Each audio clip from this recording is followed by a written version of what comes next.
Dilansir dari JuveFC.com, Juventus tetap menjadi pengagum berat Pulisic karena bakat dan kemampuannya untuk melayani dalam berbagai peran di depan. Juventus dikabarkan kini sudah membuka pembicaraan untuk pemain asal Amerika Serikat tersebut. Chelsea telah menetapkan harga yang diminta sebesar 31 juta pounds atau 507 miliar rupiah untuk pemain yang terikat kontrak hingga 2024 tersebut. Watford telah memecat manajer Rob Edwards dan menunjuk Slaven Bilic sebagai penggantinya. Bilic telah menandatangani kontrak 18 bulan di Vicarage Road, menggantikan Edwards yang hanya memimpin 11 pertandingan selama 3 bulan bertugas di Watford. Ketika Bilic datang, Watford kini sedang berada di peringkat ke-10 divisi Championship. Menjelang Piala Dunia 2022, masa depan Trent Alexander-Arnold di tim nasional Inggris justru masih belum jelas. Sepertinya, bek kanan andalan Liverpool tersebut bisa saja tak masuk skuad Gareth Southgate untuk berlaga di Piala Dunia 2022. Saat diminta penjelasan soal tak memilih bintang Liverpool itu, Southgate berkata, ia cuma berusaha memaksimalkan kemampuan timnya. Pelatih timnas Inggris Gareth Southgate tak mau membahas kesalahan yang dibuat dua pemainnya, yakni bek Harry Maguire dan kiper Nick Pope, yang membuat The Three Lions ditahan seri 3-3 oleh timnas Jerman. Maguire melepaskan umpan sembrono dari garis pertahanan tepat ke kaki Jamal Musiala. Ia lalu menjatuhkan wonderkid Bayern Munchen itu di kotak terlarang dengan wasit pun menunjuk titik putih. Meski bikin blunder, Southgate tetap membela Maguire. Menurut Southgate, ada aspek penampilan Maguire yang impresif saat menghadapi Italia dan juga Jerman. Dejan Kulusevski mengaku senang bisa meninggalkan Juventus dan bermain di Tottenham sebagai pemain pinjaman. Menit bermain yang terjamin di sana justru membuatnya berpikir ada yang salah ketika ia bermain di Juventus. Di Inggris, saya bisa jadi hebat dan rasanya semuanya lebih baik daripada di Italia, baik di luar dan di dalam lapangan. Di Juve, bagaimanapun ada hal yang salah dari apa yang saya coba lakukan, ucap Kulusevski.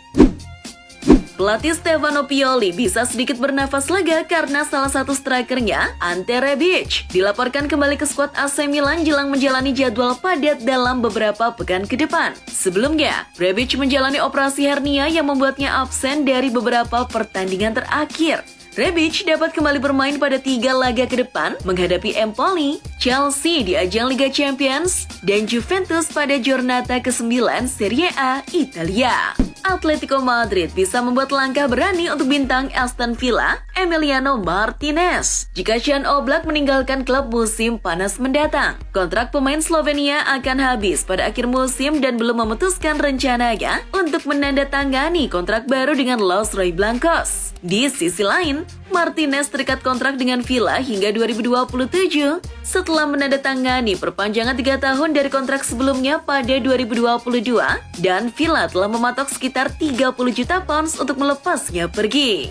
Pemain tim nasional Jerman masing-masing akan menerima 400.000 euro atau sekitar 5,8 miliar rupiah jika sukses menjuarai Piala Dunia 2022 di Qatar. Bonus besar yang dijanjikan kepada Manuel Neuer dan kawan-kawan diketahui setelah DFB selaku induk sepak bola Jerman mengeluarkan pengumuman pada Minggu 25 September.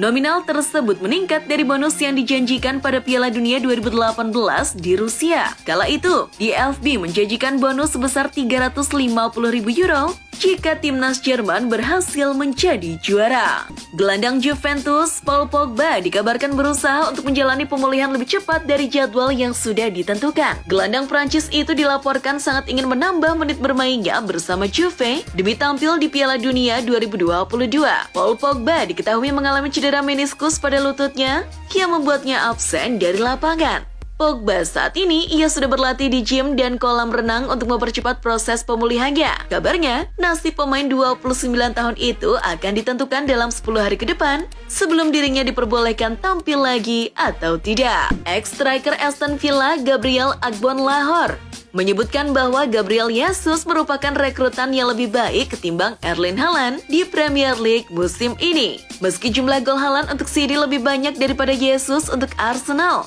Agbonlahor merasa Jesus adalah rekrutan yang lebih baik. Indikatornya adalah Jesus berhasil menyulap Arsenal menjadi tampil beda, sementara City dari dulu meski tanpa Haaland masih bisa bikin banyak gol.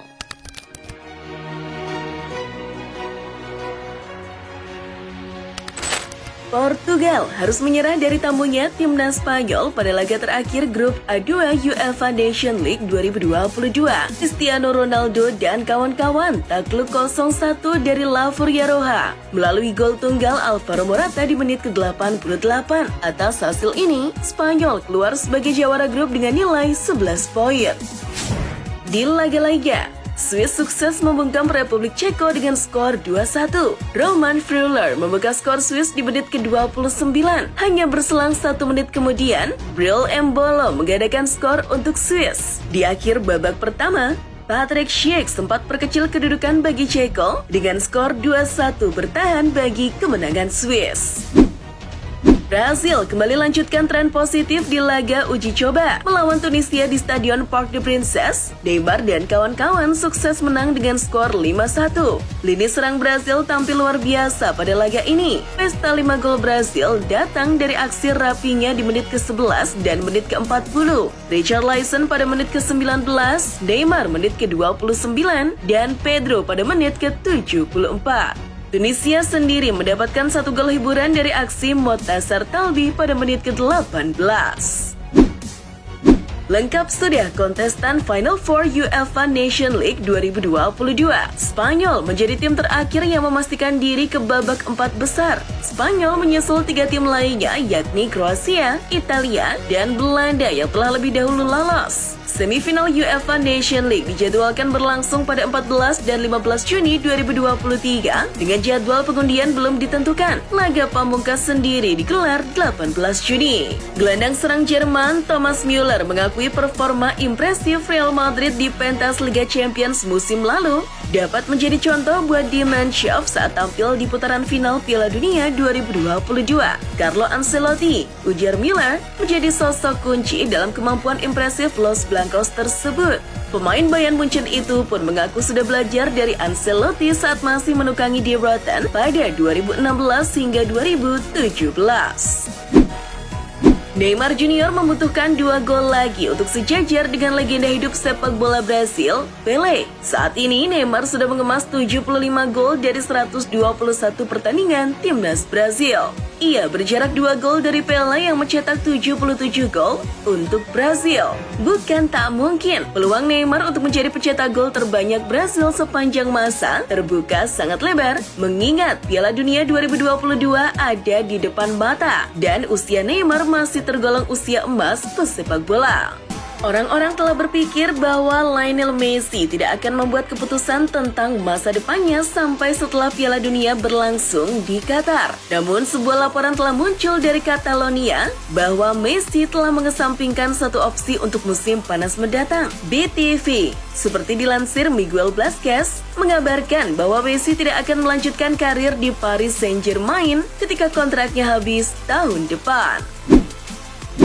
Duel Prancis versus Tunisia yang berlangsung di Stadion Parc des Princes, Prancis, Rabu 28 September, dinodai dengan aksi rasis supporter kepada penyerang Seleção, Richarlison. Penyerang Brasil itu dilempari pisang ketika melakukan selebrasi gol.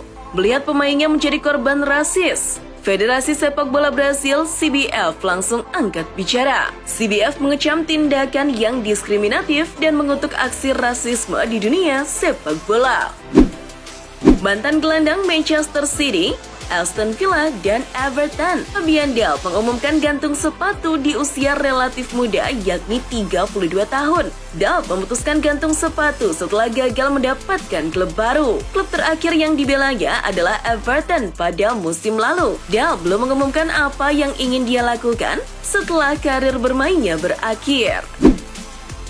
Georginio Wijnaldum sekarang harus menepi dari lapangan hingga awal 2023 mendatang menyusul cedera parah yang dideritanya. Atas kondisi tersebut, AS Roma dilaporkan sedang melakukan negosiasi ulang dengan PSG terkait peminjaman pemain asal Belanda tersebut. Giello Rossi disebut ingin menambah lagi masa peminjaman Wijnaldum, yakni sampai dengan Juni 2024. Akan tetapi, laporan yang sama menulis jika PSG tak berminat untuk menambah durasi peminjaman sang gelandang. Krisis cedera Barcelona makin parah setelah bek kanan Hector Bellerin mengalami masalah betis saat menjalani sesi latihan pada Selasa 27 September. Bellerin akan menjalani serangkaian tes untuk menentukan tingkat cederanya. Bellerin terancam bergabung dengan beberapa pemain Barcelona lainnya yang mengalami cedera di jeda internasional seperti Memphis Depay, De Jong, Jules Koundé, dan Araujo. Presiden Al Hilal Fahad Benaval memberikan komentar terkait kabar ketertarikan klubnya untuk mendatangkan penyerang Manchester United, Cristiano Ronaldo. Benaval mengakui bahwa pihaknya sempat menggelar negosiasi dengan perwakilan Ronaldo, namun transfer itu gagal karena satu hal, yakni karena pusat arbitrase olahraga Arab Saudi melarang klubnya untuk mendaftarkan pemain baru. Vinicius Junior tampil oke bersama Real Madrid sejak musim lalu. Pemain berusia 22 tahun itu membuat 20 gol dan 22 assist untuk membantu Los Blancos menjuarai La Liga dan Liga Champions. Imbasnya, harga pasaran winger asal Brazil tersebut juga langsung meroket. Dikutip dari situs Transfer Market, Vinicius kini bernilai 2 kali lipat. Pada Oktober tahun lalu, Vinicius Junior masih dihargai sekitar 50 juta euro. Namun kini, ia sudah dihargai sekitar 120 juta euro atau sekitar 1,7 triliun rupiah.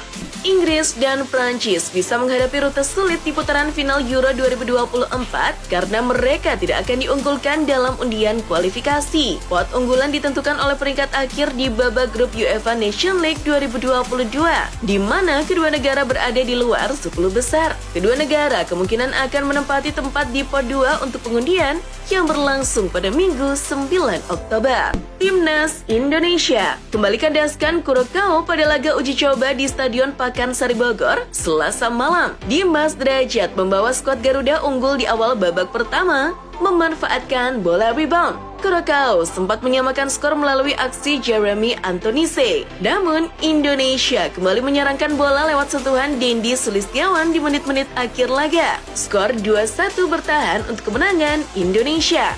Hasil ini sukses menggerek posisi Timnas Indonesia ke urutan 151 ranking FIFA. Timnas Indonesia akan bertanding di Piala AFF 2022 yang bakal dimulai pada 23 Desember mendatang. Pasca kemenangan atas Curaçao, Timnas senior dikabarkan tidak akan melakukan uji coba lagi jelang Piala AFF. Pasalnya, agenda pelatih Shin Tae-yong cukup padat, yakni mendampingi Timnas U20 pada acara training center yang direncanakan berlangsung di Turki dan Spanyol selama Oktober hingga Desember. Hal tersebut sesuai dengan yang diutarakan oleh Direktur Teknik PSSI, Indra Syafri.